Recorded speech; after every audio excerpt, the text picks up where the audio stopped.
बिस्मिल्लाहिर्रहमानिर्रहीम। आज हमारा क्लास 9 के चैप्टर नंबर 2 जो मैं शुरू किया था स्ट्रक्चर ऑफ एटम्स, उसका सेकंड लेक्चर है। फर्स्ट लेक्चर में हमने देखा था कि रदरफोर्ड ने कैसे एक एक्सपेरिमेंट के थ्रू अपना एटॉमिक मॉडल पेश किया, जिसको जो कॉमन लैंग्वेज में प्लानिटरी मॉडल भी कहते हैं।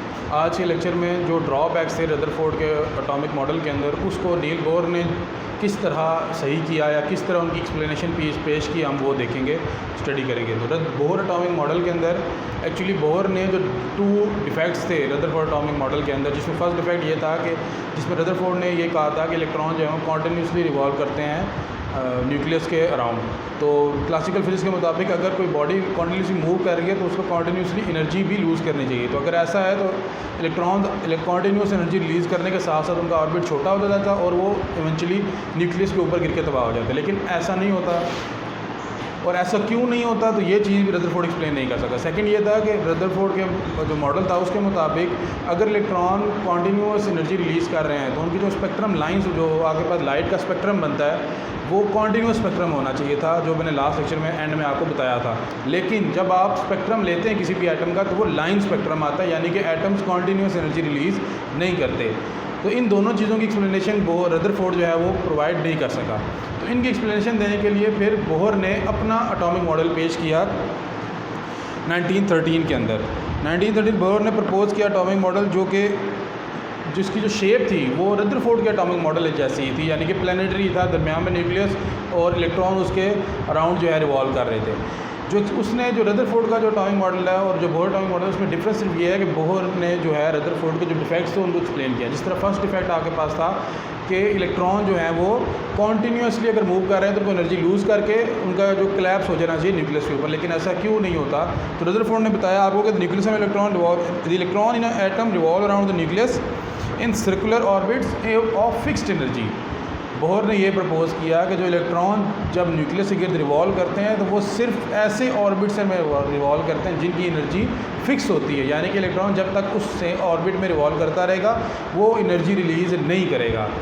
तो इसमें आपके पास जो क्लासिकल फिज़िक्स थी वो कह रही थी आपके पास कि एनर्जी रिलीज़ होनी चाहिए, लेकिन बोहर ने जो है वो क्वांटम थ्योरी यूज़ की, जो कि मैक्स प्लांक ने जो है वो प्रपोज़ की थी।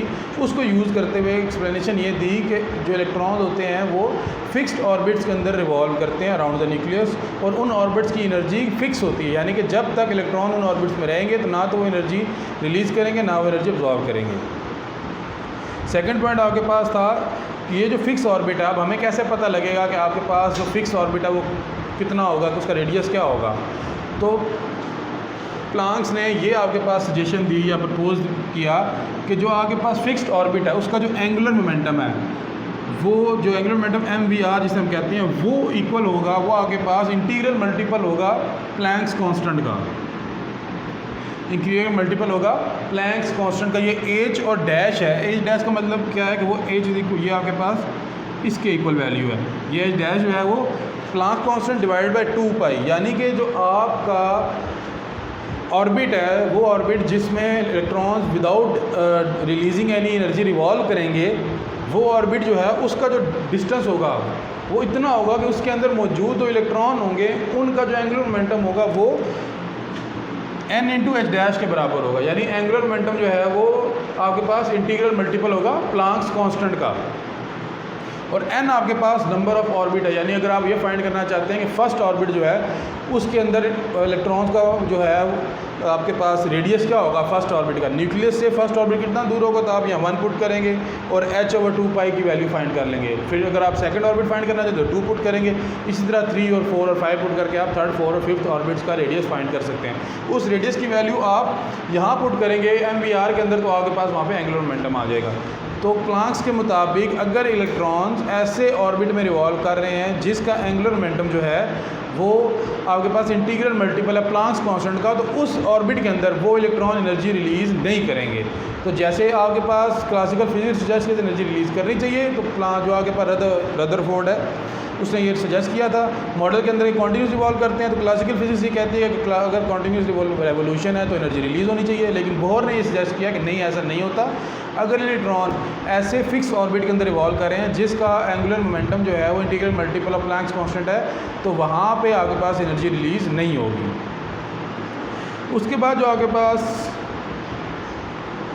ये आपका हो गया जो आपके पास फर्स्ट डिफेक्ट था उसका सलूशन जो रदरफोर्ड ने पेश किया। इस सलूशन के पीछे एक कंप्लीट जो मैथमेटिकल कैलकुलेशन भी है, तो वो इस लेवल तक आपके जो है वो स्कोप आपका इतना नहीं है कि उस मैथमेटिकल कैलकुलेशन को स्टडी किया जाए, तो इंशाल्लाह हायर क्लासेस के अंदर आप वो स्टडी करेंगे।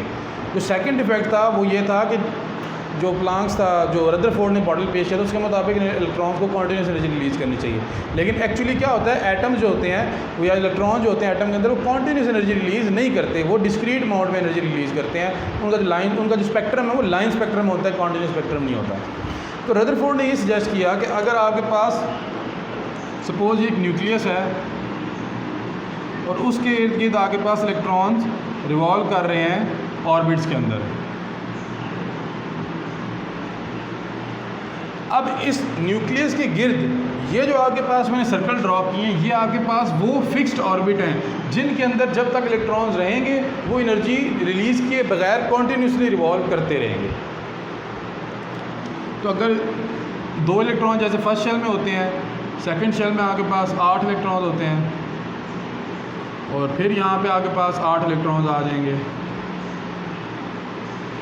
अब क्या होगा कि अगर आप एटम के ऊपर लाइट इंसिडेंट करें या उसको हीट अप करें, यानी कि एटम्स को एनर्जी दें, तो कुछ इलेक्ट्रॉन क्या करते हैं, वो एनर्जी अब्जॉर्ब करके, जो लोअर ऑर्बिट के इलेक्ट्रॉन होते हैं वो एनर्जी अब्जॉर्ब करके हायर ऑर्बिट में चले जाते हैं।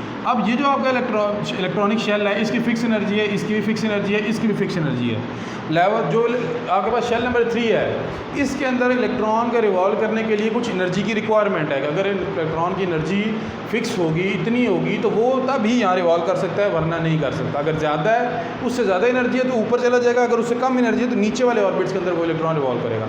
जब आप एटम के ऊपर हीट इंसिडेंट करते हैं, लाइट इंसिडेंट करते हैं, तो क्या होता है, इलेक्ट्रॉन जो होते हैं वो एनर्जी गेन करते हैं।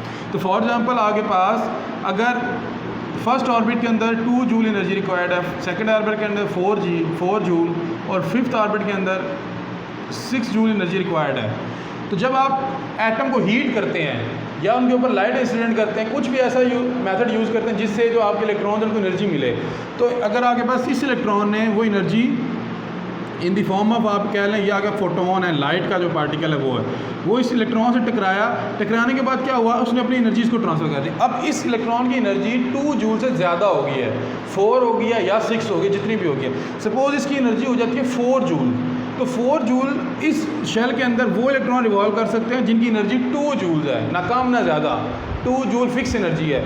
लेकिन अब क्योंकि इसकी एनर्जी होगी 4 जूल्स, तो अब ये क्या करेगा, ये अपने ओरिजिनल ऑर्बिट से ऊपर वाले ऑर्बिट में चला जाएगा, जहाँ पे भी इसकी एनर्जी जो है वो इक्वल आएगी किसी भी ऑर्बिट के। तो 4 जूल हो गई है, तो इसका मतलब है कि ये इलेक्ट्रॉन अब इस ऑर्बिट के अंदर जंप कर जाएगा।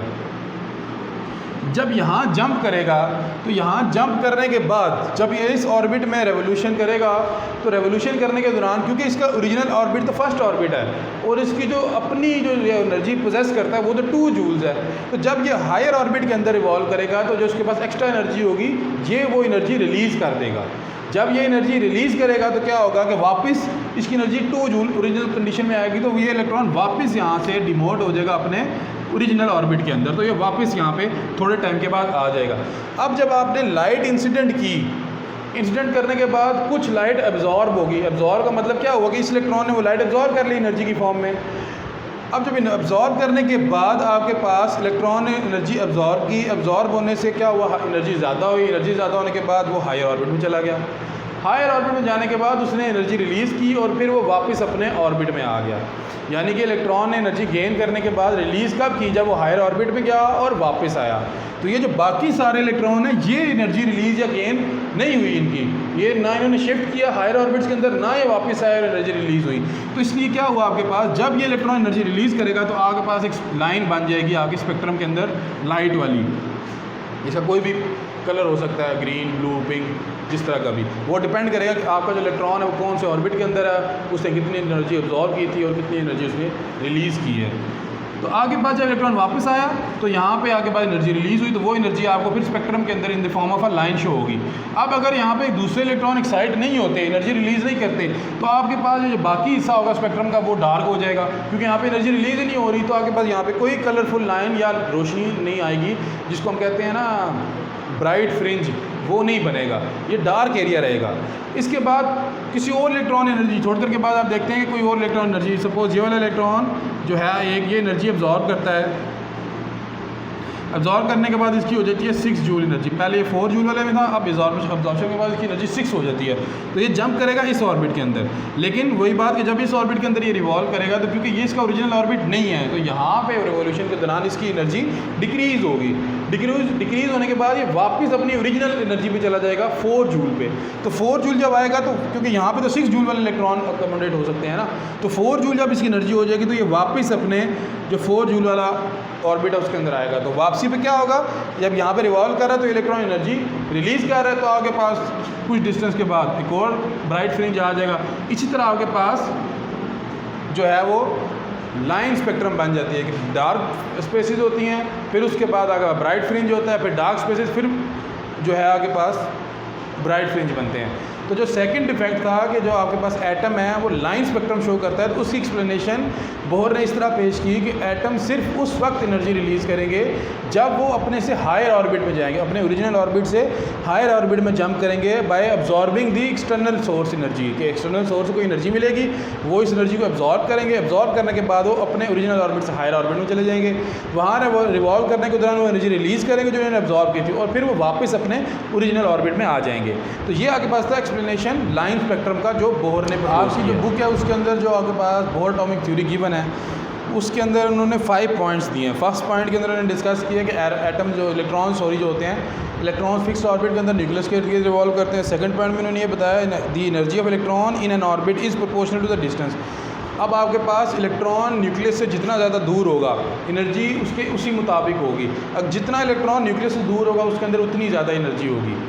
जो बोहर ने सिर्फ प्रपोजल ये दिया कि इलेक्ट्रॉन के अंदर जो एनर्जी है वो proportional to the distance from the nucleus है, और वो डायरेक्ट रिलेशन है कि जितना ज़्यादा डिस्टेंस होगा न्यूक्लियस से आपके इलेक्ट्रॉन्स के जो होगा शेल के अंदर, फॉर एग्जांपल ये फर्स्ट शेल है, इस शेल के अंदर जो इलेक्ट्रॉन्स हैं उनकी एनर्जी कम है as compare to the electrons in the third shell, और इसी तरह अगर फोर्थ या फिफ्थ शेल है तो उनकी एनर्जी ज़्यादा होगी as compare to the third या सेकंड शेल के अंदर जो इलेक्ट्रॉन है उनसे। तो जितना आप न्यूक्लियस से दूर जाएंगे आपके इलेक्ट्रॉन्स के अंदर एनर्जी उतनी ज़्यादा होगी।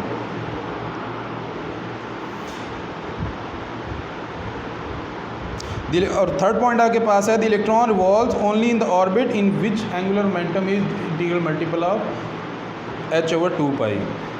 ये मैंने आपको बात बता दिया। फोर्थ पॉइंट में कह रहा है light is absorbed when electron jumps from the higher orbit to higher orbit and emitted when electron is falls into the back. जैसे आपको मैंने बताया कि इलेक्ट्रॉन जब हायर ऑर्बिट में जंप करेगा तो एनर्जी अब्जॉर्ब करेगा, और जब हायर ऑर्बिट से वापस जाएगा तो एनर्जी रिलीज़ होगी। Electron present in particular orbit, यानी कि जो फिक्स एनर्जी वाले इलेक्ट्रॉन ऑर्बिट्स हैं उनके अंदर जब इलेक्ट्रॉन होंगे तो वो एनर्जी रिलीज़ नहीं करेंगे। The energy of an light emitted. अब आपके पास कितनी एनर्जी रिलीज़ होगी या कितनी एनर्जी अब्जॉर्ब होगी, तो वो किसके इक्वल होगा। अगर सपोज आपके पास ये शेल जो है आपके पास ये हम इसे E2 कह लेते हैं, इस शेल के अंदर जो एनर्जी है इलेक्ट्रॉन की वो E2 है, इस शेल के अंदर एनर्जी है उसको हम E1 कह लेते हैं। तो जो डेल्टा E होगा यानी डिफरेंस इन एनर्जी होगा वो क्या होगा, E2 माइनस E1। तो सेकंड शेल में जितनी एनर्जी है उसमें हम माइनस कर देंगे फर्स्ट शेल की एनर्जी, तो हमारे पास वो रेडिएशन अमाउंट आ जाएगी, वो एनर्जी की अमाउंट आ जाएगी जो इलेक्ट्रॉन रिलीज़ करेगा after during the jump from higher orbit to lower orbit. तो ये आपके पास जो है बेसिक हमने स्ट्रक्चर को स्टडी किया एटम का या एटॉमिक मॉडल को स्टडी किया। सबसे पहले हमने रदरफोर्ड के एटॉमिक मॉडल को डिस्कस किया। बेसिकली जो एक्सपेरिमेंटल सपोर्ट के साथ जो फर्स्ट एटॉमिक मॉडल आया था वो रदरफोर्ड का ही था। उसके अंदर कुछ डिफेक्ट सामने आए, उनके डिफेक्ट्स को दूर करने के लिए फिर आपके पास नील बोहर ने कुछ पोस्टुलेट पेश किए, कुछ एक्सप्लेनेशन देने की कोशिश की कि अगर इन डिफेक्ट्स जो हैं ये रदरफोर्ड मॉडल के अंदर वो उनके जो डिफेक्ट है वो हम इस तरह एक्सप्लेन कर सकते हैं। तो कुछ हद तक रदरफोर्ड कामयाब हुआ उनके जो एक्सप्लेनेशन है उनको देने के लिए, और कहीं पे उसकी जो एक्सप्लेनेशन है वो आगे, क्योंकि जब आपके पास फिज़िकल जो आपके पास क्योंकि जो आगे पास बोहर ने पॉस्टुलेट पेश किए थे वो प्रेजेंट टाइम, उस वक्त के टाइम के मुताबिक बिल्कुल ठीक थे, क्योंकि आगे पास जो नॉलेज था फिज़िक्स का वो उसके मुताबिक जो है वो इक्वल आ रहे थे, उनके मुताबिक सेटिस्फाई कर रहे थे उस नॉलेज की कंडीशंस को सारे। लेकिन जो आगे पास फर्दर डिस्कवरीज होती गई, आगे पास और ज़्यादा सब एटॉमिक पार्टिकल डिस्कवर हुए और आपको पता लगता गया कि एटम जो है उसके अंदर जो रिवॉल्यूशन ऑफ इलेक्ट्रॉन है अराउंड द न्यूक्लियस वो इतनी कोई ईजी नहीं है, वो बहुत कम्प्लेक्स होती है।